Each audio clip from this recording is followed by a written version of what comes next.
based sa aming walking tour, ito yung mga places to visit in Ljubljana. Number 3, Lesznik's Mountain.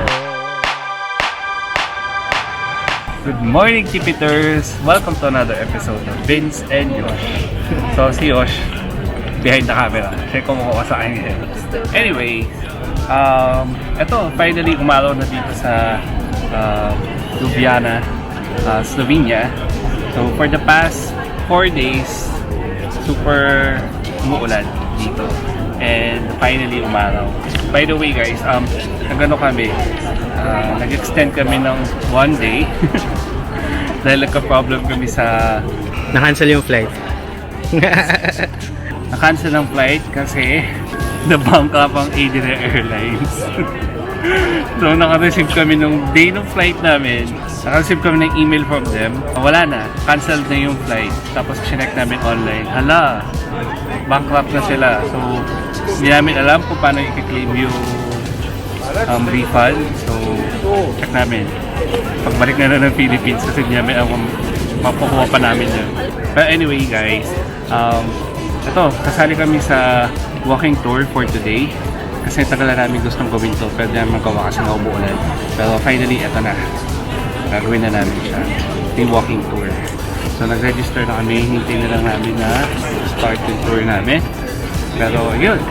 So before we begin, please don't forget to subscribe to our YouTube channel by clicking the subscribe button and clicking the bell icon for instant notification para sa aming mga future uploads!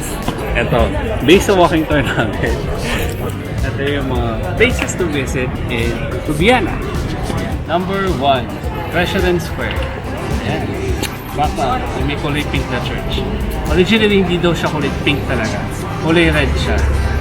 So, eventually, nag-fade na lang siya. Tapos, nag-repaint. Nung nire-paint daw, kulay pink na in-apply na paint. Kasi nag-fade na yung color. So, kaya ganyan yung color siya. Nandyan yung ano nila, national poet nila.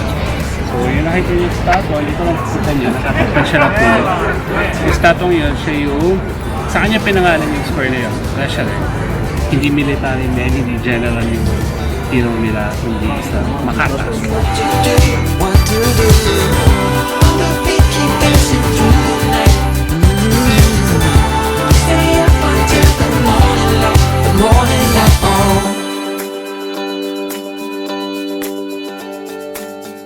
Number 2, Ljubljana Cathedral.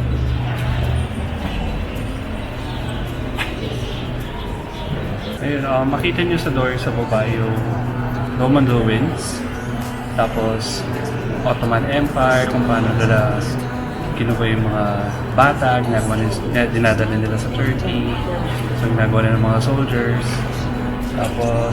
tapos mga crusaders, tapos present day, si Pope John Paul II. Nandiyan si Pope John Paul II kasi nirecognize ng Vatican Slovenia as an independent country. Pumunta din siya dito, kaya natin din siya. Bless yung door mo.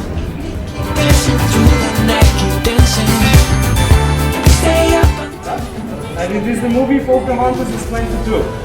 In reality, she was 12. But then there's things around the world. Anyway, about these three guys, we have two groups of people. On this side over here, we have a group of shame. This side is a group of hope. Stay up until the morning light. Number 3, Lesznik's Market. So, ang market na to, nandito lang ang fresh produce na binibenta, pero mas mahal. Twice or 3 times na mas mahal, sabi ng tour guide namin. Ayun. So, bukas lang siya from morning hanggang 3 p.m. So, mabibili niya lahat ng nandyan. From fruits, vegetables, iba-iba pang klase.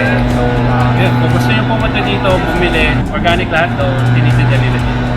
What is this? So I just started stopping here. So this is a milk machine.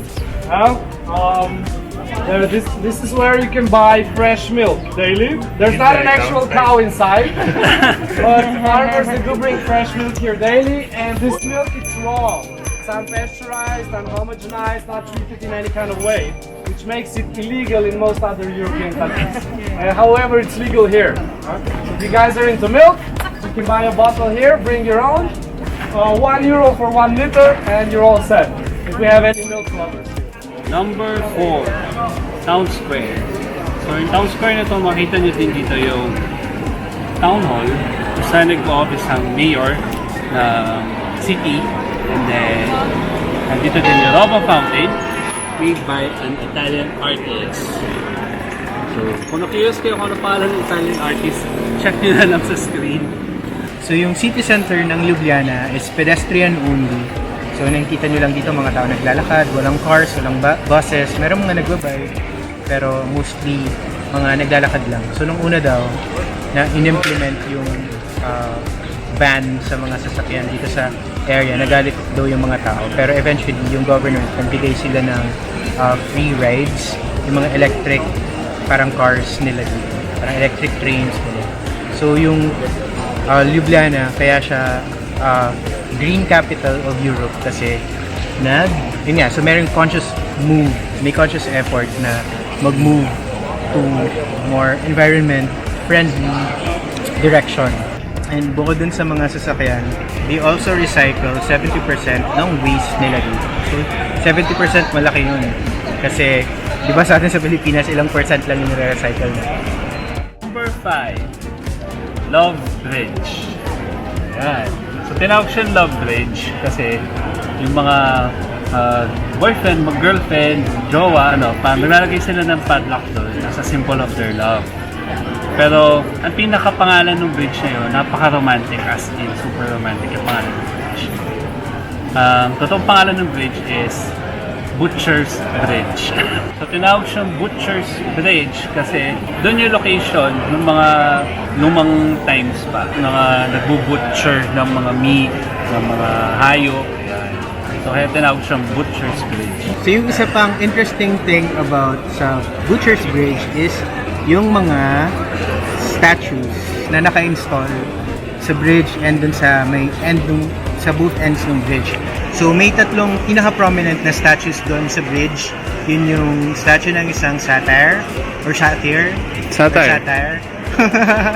Ayan. Yung second is yung statue ni Prometheus, and yung third is statue ni Adam and Eve. Yun.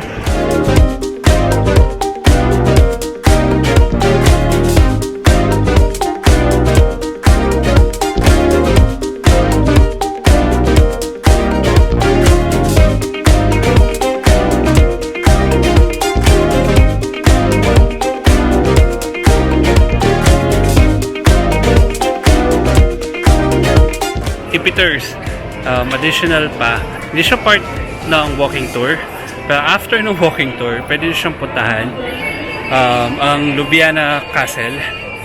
So, malapit lang ang Ljubljana Castle.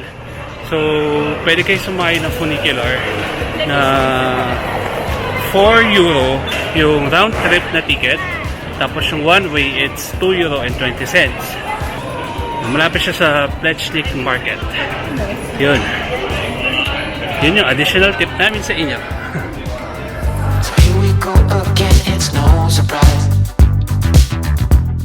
So yun guys, yun na lahat yung mga list na pwede nyong gawin dito sa Ljubljana.